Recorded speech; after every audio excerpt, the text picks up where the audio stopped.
Okay, hello, I am back. We are back to questions. I am segueing over to Instagram questions. So let's just scroll. How much time do you spend on diamond painting in the last 2 months? It varies. I feel like I go through phases where I'm really into it because I started a new painting and I'm very excited about it.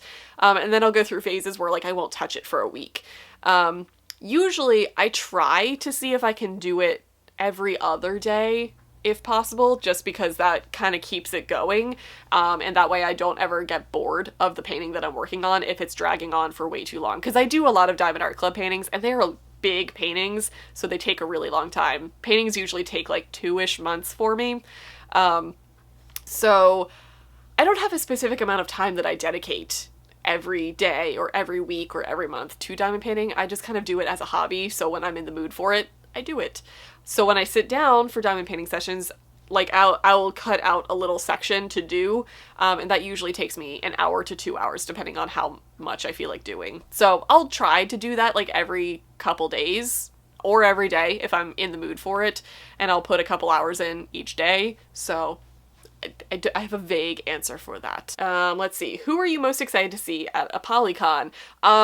You guys. Like, it's kind of weird. The tables have kind of turned. Yes, there are authors that I'm obviously stupid excited to go and meet in person and get books signed by, but at this point, book events are more exciting to see friends in the book community and run into viewers, and just my friends in general is what I'm excited for. Hello Lovely Box is going to be there, so I'll get to meet Becca in person. Who's even signing at a Polycon at this point? It's very low in my priority list. I'm just excited to see my friends again because it has been like 3 years since I've gone to a book event, and that is so long.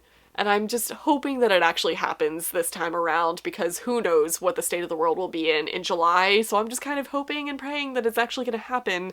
And I'm most excited to see people. Authors are people too. That was derogatory.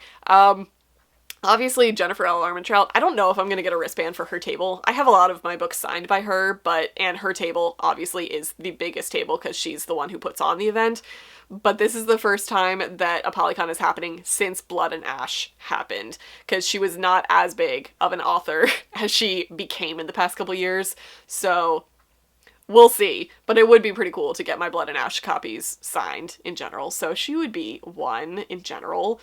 Let's just scroll. What do you think is an underrated genre for books? Reverse harems. Am I right? Why choose?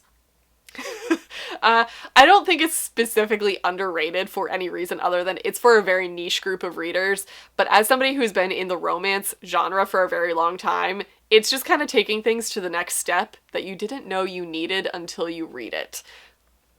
Because it gives you all of the things, how we all grew up with love triangles where there's very firm arguments for both cases of both men. Reverse harems allow you to go, I want both. Okay, and you get both, plus more. So that's an underrated genre. Is that what you were asking for? Probably not. What is the paint color behind your bookshelves? I painted my library probably 7 years ago. It had something to do with celery. It's a very pale, springy green color.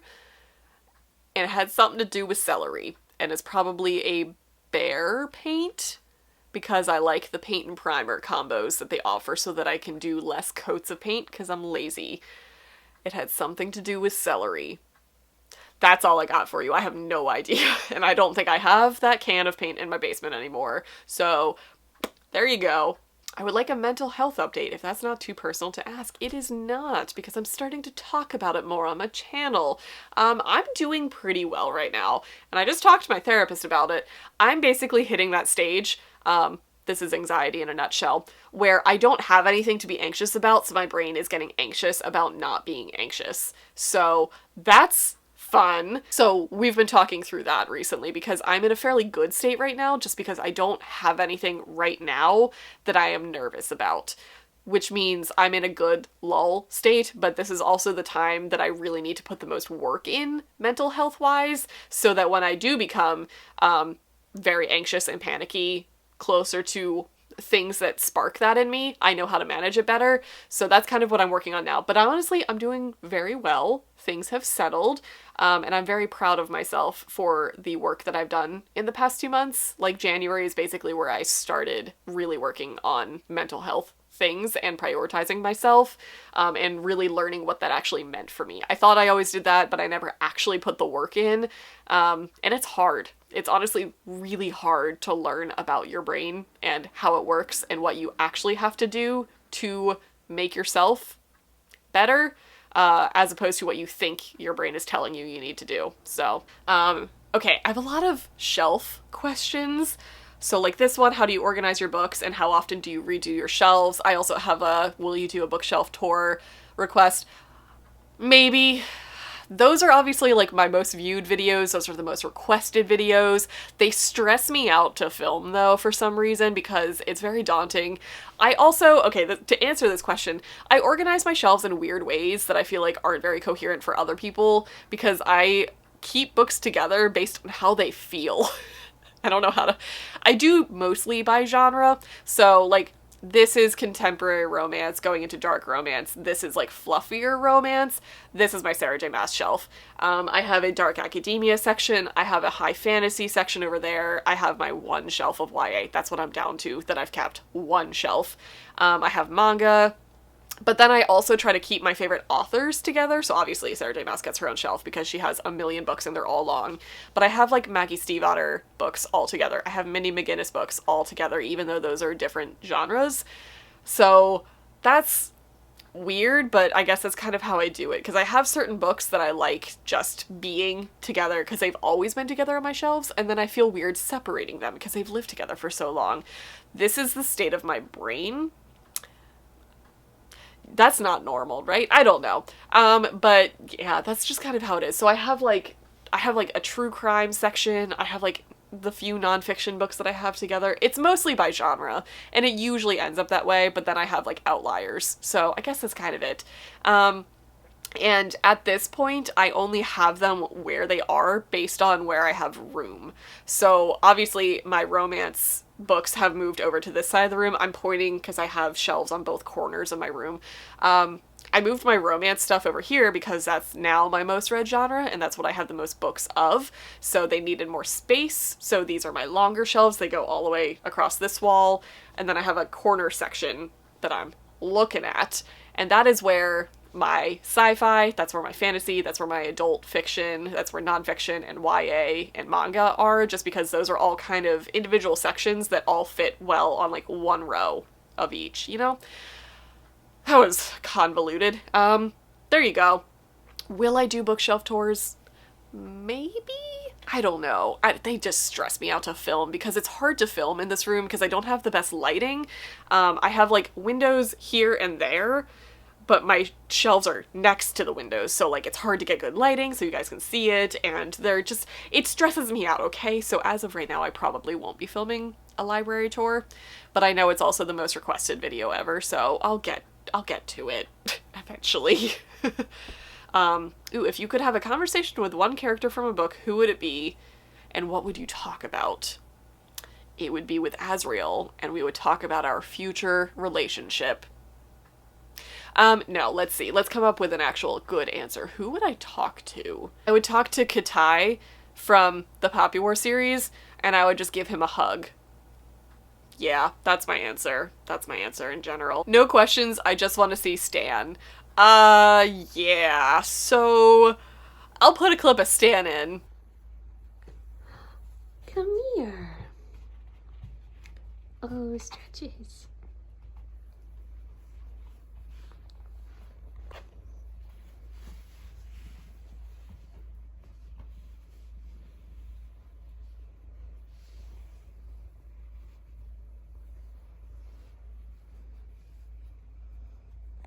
And then I'm just gonna leave that as a vague clip and just wait for the comments to pour in.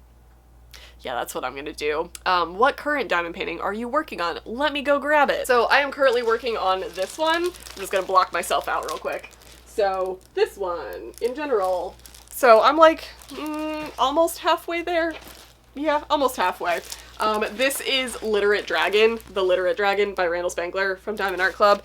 I'm doing this specifically so that it can go on the wall next to the stack of book dragon one that I showed you guys in the last video. So I have that one, and I also have another Dragling bookish one that are gonna go like one on top of each other, so I'm trying to work on that one. And honestly, this painting is my ideal. So it's not quite confetti and it's not quite color blocking, but like each of these books kind of gives you a little color change for a very like quick period of time. This is like my ideal type of painting. So it's like a mixture of confetti and color blocking, and I'm loving it. It's the first diamond painting that I've done in a really long time that I'm thoroughly enjoying myself while I'm doing it.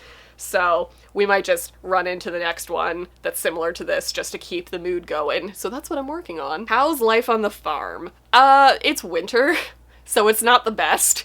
Farm life will always be my chosen lifestyle, but mid-February in Pennsylvania is not fun times. I'm filming this on a rare sunny day, but yesterday we got an inch of sleet, so that's where we are. I'm to the point of the year when people ask, what do I do on my farm? It's a mud farm. I get my boots stuck in mud. It's that time of year where it's just constantly like snow melt, mud, snow, frozen ground, cold, misery.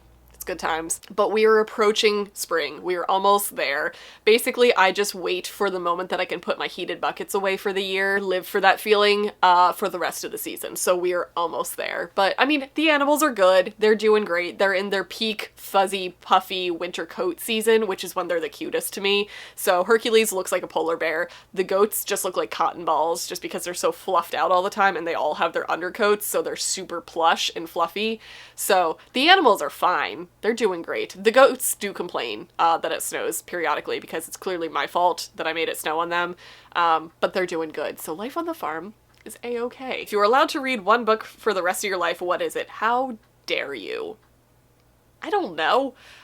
I feel like, honestly, my go-to answer is going to be Akamath because that's probably my most reread book, and I'm still not sick of it. I can read that book 40 more times and still love it every single time. So A Court of Mist and Fury, as much as it pains me to say that, just because like I know that story backwards and forwards at this point, I can still pick it up and enjoy myself every single time that I reread it, so probably that one. Oh, do you ever read fan fiction of your favorite romances? No, but I did just sign up for an AO3 account.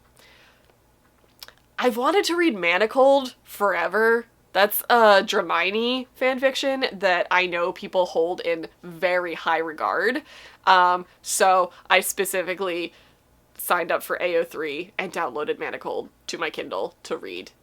It's like the length of like 3 Harry Potter books in one, so I'm gonna like kind of periodically read that. I feel like future Chelsea is going to look back on this and just laugh her head off because that's not what you do with fanfiction. I've never been a fanfiction reader. I understand the appeal of it, and I specifically kind of stayed away from it so that I can remember stories of series that are currently happening as the canon story, because I feel like as soon as I get into fanfiction, I'm going to start to confuse what is actually canon in the book versus what's fanon. So, I haven't read fanfiction, but I'm starting to delve into it. I don't know if that's a thing that I want to admit or not, but I'm there. Okay, let's see. Let's start wrapping it up. Are you going to ALA again this summer? I don't know. I actually just realized that they're doing it in person, so I'm going to go back through the emails because I think this is the last ALA that's going to be happening on the East Coast. It's in DC this summer, which is a drivable distance for me, so I'm gonna see if any of my friends can go, because honestly, I kind of just tuned out of the book event world for a very long time until recently, because obviously ApolyCon is hopefully happening in person. But I've been iffy about traveling. I have been iffy about big communal settings, and ALA, you are shoulder to shoulder with people for the entire day in a very packed convention center, or at least the exhibit hall is usually in a very packed room. That makes me nervous because we're still in the middle of a pandemic, and I know everybody has their own version of comfort zones when it comes to what's going on in the world. So I haven't decided. I might check in with friends to see if they're going. And I feel like I might regret it if I don't go because I don't think ALA is coming back to the East Coast for a while, like many years. So I might go. I haven't decided yet. So yeah, there's my answer. Okay, I'm going to wrap this up. I hope you guys enjoyed it. Sorry that I talk a lot and I spread this out over 2 videos, but it is what it is. This is the reality of my life.